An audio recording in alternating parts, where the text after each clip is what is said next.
Welcome to another edition of First Set, Last Set. This is the series where I record my first and last set of a given exercise, and I talk about the differences in my intensity, effort, and general thoughts while I was doing it. Today we're doing seated chest flies on this Body Masters machine, which was made from hell.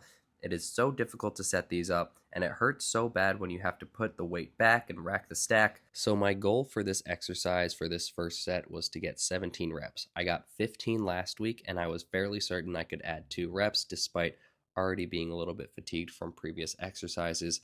I thought I could do it, and if I was able to do it, that meant that I was going to have to increase the weight slightly, which sounds great on paper, but then you have to perform the exercise, and then it is no longer great. You can see my face is starting to contort slightly at this point because I'm really feeling it all the way to my sternum. My sternum feels like it's ripping apart because that's how these chest flies make me feel. I'm trying to cue my elbows being brought inward rather than my wrists. It helps me to feel my chest more. It could be completely arbitrary and made up, but that's what I try to do. So instead of trying to bring my wrists together, I'm trying to bring my elbows together. And you can see I'm really starting to hurt at this point. I'm not making these faces just for the camera.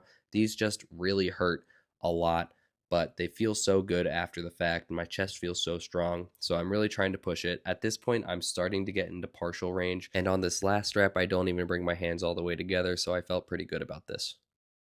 And now for the final set, I ended up on my second set adding a 2.5 onto the stack. I thought a 5 would be too much, to be honest with you. So for this third set, I added a 2.5 because I thought that was a conservative but reasonable amount of weight to add, because on these first reps, you can see my face is already wincing and making involuntary gross looking faces. So I didn't think I needed to add much more weight. My goal here was really to try and not have too much rep drop off. And when I'm doing this movement, I'm trying to get my hands as far back behind my shoulders as I can in the stretched position. And then when I'm bringing my hands together, I want them to touch.